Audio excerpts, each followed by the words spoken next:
To guess that we live in a world where Toons would be the best deck. So make sure you guys smash the living crap out of that subscribe button so you guys don't miss out on more content. So I was processing through and actually seeing, what's going on. We're in the aftermath of the OCG ban list this afternoon. What are they expecting, their meta to shape up into?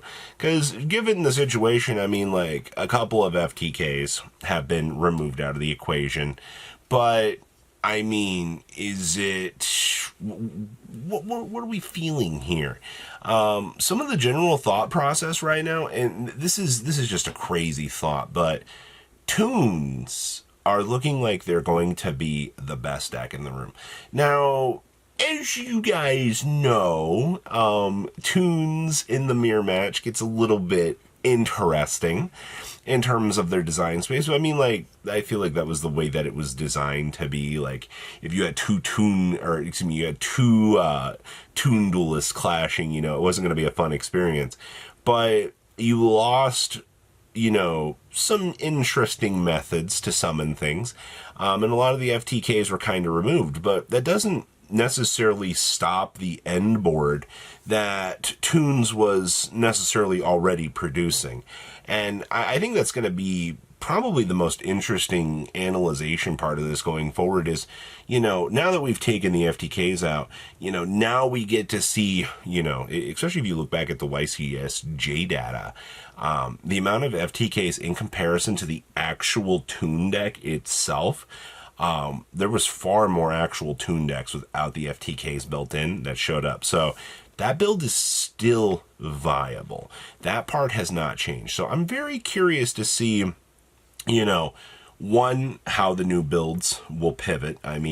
Give it a good 24 hours. The OCG is very quick at changing up things.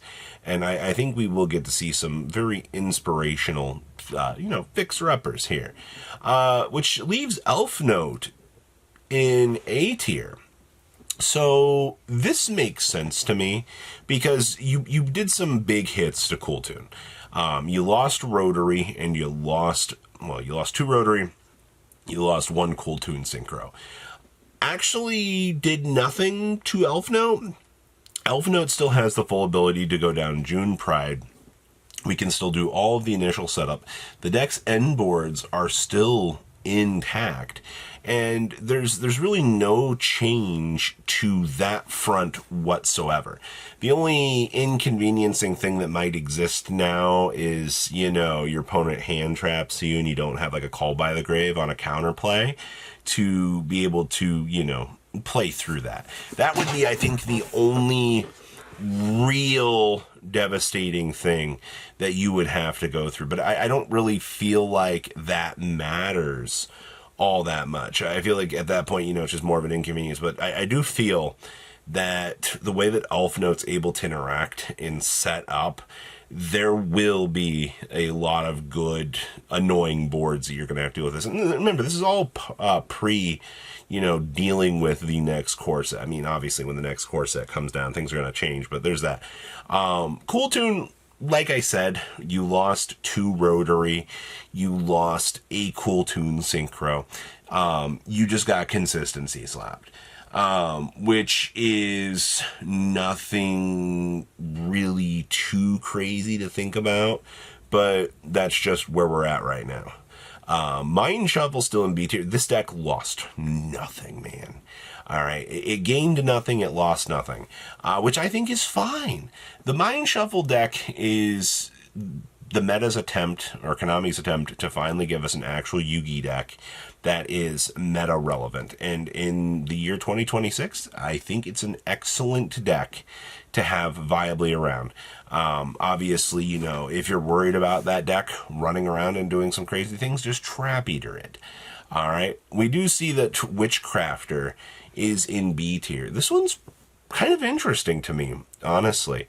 I didn't really consider the fact of having, this coming in on the equation and being a little card.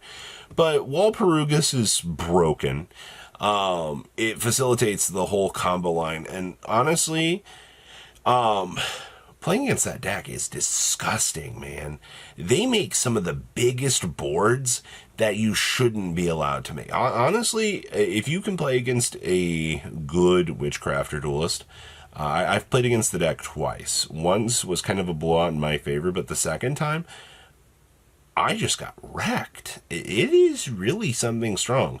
And then it looks like we also see Blitzclick in B tier. To be fair, I compare this deck to Flaunderies a lot in the way that I think it works. You know, it sets up a good board and just interacts. In order to get the deck to work, you best need your opponent to interact with you in order to generate the advantage. If your opponent's choosing to not really play the game, you're not either, I guess. That's your big thing. Unchained and C, we've seen a decent amount of Unchained, and I think Unchained will kind of move up this list a little bit, because, I mean, really, like, who cares? It's the master of floating, but the deck more so now needs the ability to set up. If it doesn't initially start its engine, it will flunder and have issues. Branded, I'm intrigued with just Branded's fall from grace right now. I think the way that this is, it's interesting. We do get to see Sky Striker still running around in C tier. I feel like I've not seen a lot of Sky Striker, though, in the OCG. I kind of just feel like this is a deck that's been kind of just forgotten about in, like, the chasm of time. You know, it's just like, oh, hey, you know, this is, it's here, you know, it's doing its thing. Okay. Doomsy, really? This deck, I get it's been kind of falling out of favor. You know, locking your opponent out of searchability was kind of a good thing. But shouldn't Doomsy into Toons actually be a decent matchup? Because you strip away your opponent's ability to search. So that should inconvenience your opponent. Because, I mean, they can't do Funny Bunny field spell interactions. No searching. So, you know, I don't know. Maybe it's just me. The Power Patron deck lost the FTK, but it's not like you can't just... I wonder if the OCG will pull one out of our book and go after the Amorphage stuff. And I think that's something that they probably haven't thought of yet. Lechery and Sloth are good cards. If you're an OCG player watching this, I'm giving you the spice right now, all right? Go look at the Amorphage cards. Go give them a shot. Yummy is still here. Surprise, I guess. I'm not sure. We also have Malice still running around in D tier. This deck's always going to be here. Like, honestly, the way that Malice interacts in the OCG, it's just, it's good slop, all right? It's thing. We also have Lunalights. I mean, you put up the Lunalight boss monster, it's good. White Forest Azumina, they don't get chess, but I have seen, this is just like a little throw in here. I know we're talking about the OCG, but the chess deck with White Forest is hilarious. I don't know why that's an interaction, but it is. But in terms of the OCG, this is fine. They've moved Rizal Mitsurugi down the ladder, which is kind of interesting because Rizal Mitsurugi had like a little bit of a resurgence in the OCG recently. Like, it was actually trying to do things. Like, not in like a bad way or like a good way, but it's here. Sacred Beast, this deck's funny. Sacred Beast has Reaper-Docus into converting one of their monsters, giving you the... Since Hamanza Thunder in hand, you know, we can make Colossus. It's such a little funny thing.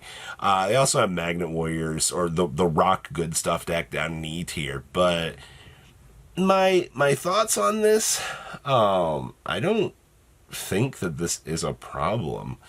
Judging by the meta shakeup, I mean, we wanted to see a shift. We wanted to see other things coming into the meta. You know, this takes Cool Toon down a peg, moves Elf Note up a peg, and then Toons are going, hi, we're still here. You know, it's same shit, different day. It's just you have officially a new flavor of new day. God, if Toons were legal for Worlds this year, could you imagine? We're getting some cool Toon ults next year. You guys have a good rest of your day and stay safe out there, alright? Patrons! Thank you.